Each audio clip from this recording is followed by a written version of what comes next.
Sometimes I wonder what the thought process was of the Marvel and DC execs during the Silver Age. Did they just sit around a table with a dictionary, close their eyes, and just flip through some pages and pick words at random? And that was the precedent for moving forward when creating new hero and villain additions to their universes? Of course, I know I'm being harsh, but after you see the dumb powers on this list, you might be in the same boat as I am. Hey guys, I'm Kelly Pally and you're watching Top 10 Nerd, and we're about to go on a journey counting down the top 10 dumbest superhero powers. Part 2. And be warned, we do take a look at a few supervillains on this list, so are you guys ready? I know I am.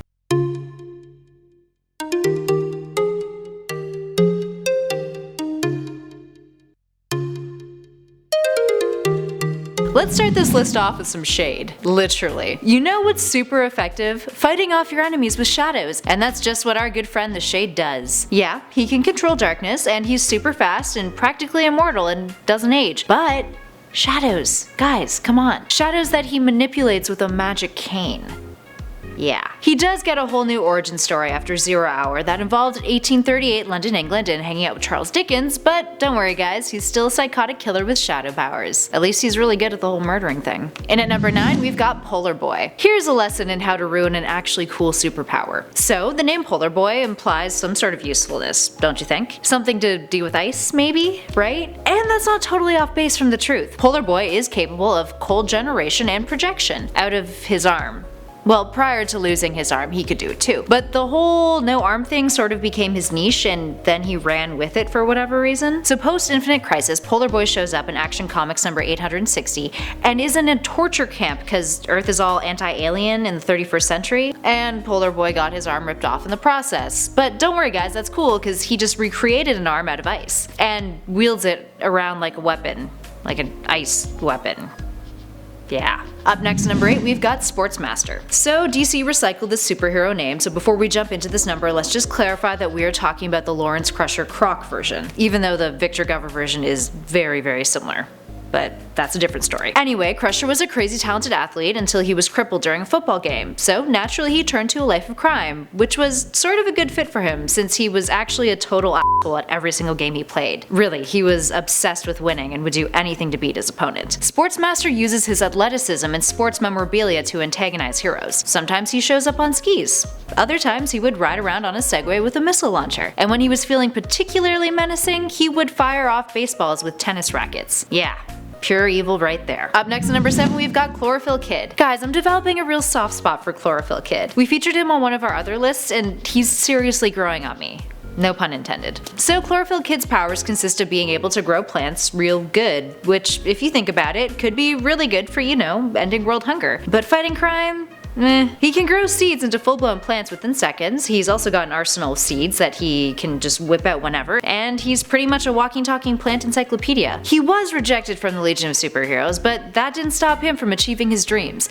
Instead, he gathers up some other failed applicants and they form the Legion of Substitute Superheroes. Aww. Up next, we've got Tattooed Man. Okay, so we're going a little off the rails here again and looking at a villain. Tattooed Man is a DC villain capable of manipulating his tattoos so that they jump off his body, becoming living creatures that he can kick butt with. Which I mean is kinda cool, but pretty limiting. If you're just whipping out the same tricks all the time, don't you think your foes would catch on? Being unpredictable is important for villainy, you guys. Anyway, Tattooed Man is an ex-US Marine who just hates superheroes. While in action, he was presumed dead by the US government, but was found by a tribe who taught him the art of sin grafting, which is basically just burning sins into one's own flesh. Masochistic much? Anyway, he can bring those sins or tattoos or whatever to life. So many questions about this one, guys. So can he just like tattoo or sin graft himself whenever? And what happens if he gets into an accident, his skin is burnt, but then like part of his tattoo is damaged? Like, does it still work? Or when he runs out of space on his body to do more sin grafting?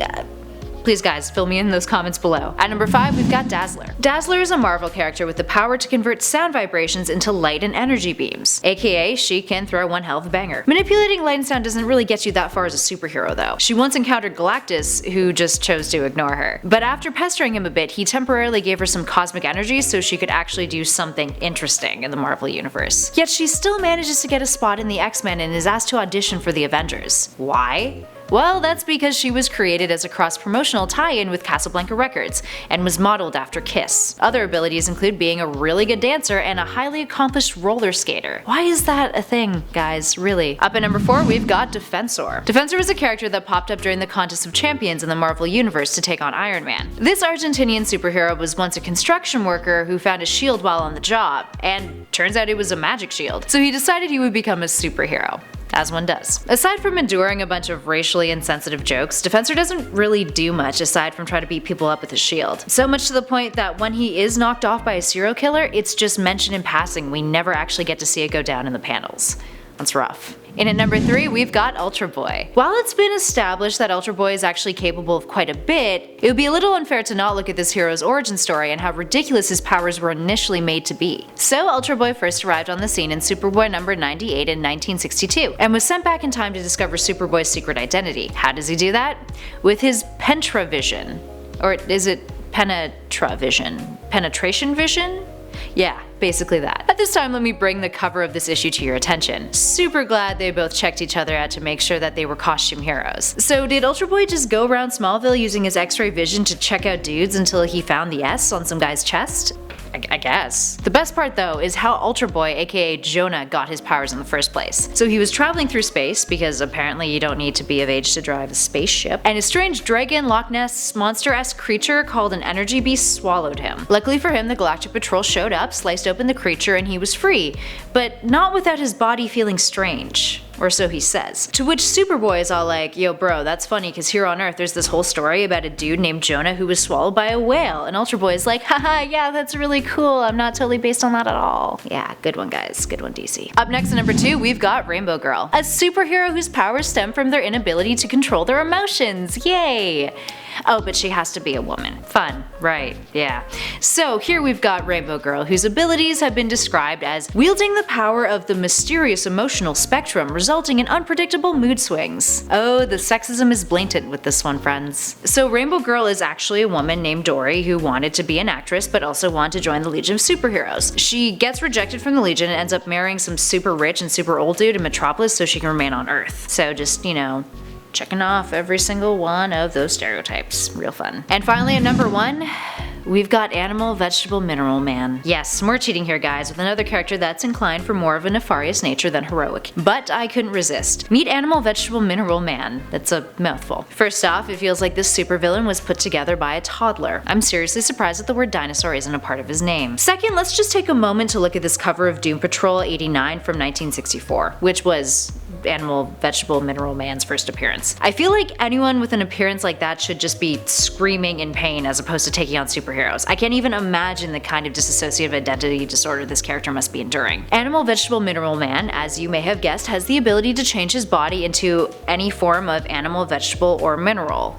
even if they don't exist anymore, like dinosaurs, but hey, whatever, they're animals, right? How did he get these powers? He fell into a vat of amino acids. Well, a vat of amino acids that had an electrical current running through it, but still that makes no sense whatsoever, but anyway. Did anyone tell this guy that instead of fighting the Doom Patrol, he should just use his mineral ability to like poop out diamonds or something? Or gold? Seriously, missed opportunities over here. That's it for now, folks. Are there any amazingly dumb superpowers you think we should feature in our next list? Let us know in those comments below. But for now, make sure you hit that like button if you dug the video, and don't forget to subscribe if you want more nerdy lists. For now, I've been Kelly Pally with Top 10 Nerd, and I'll catch you guys on the next one.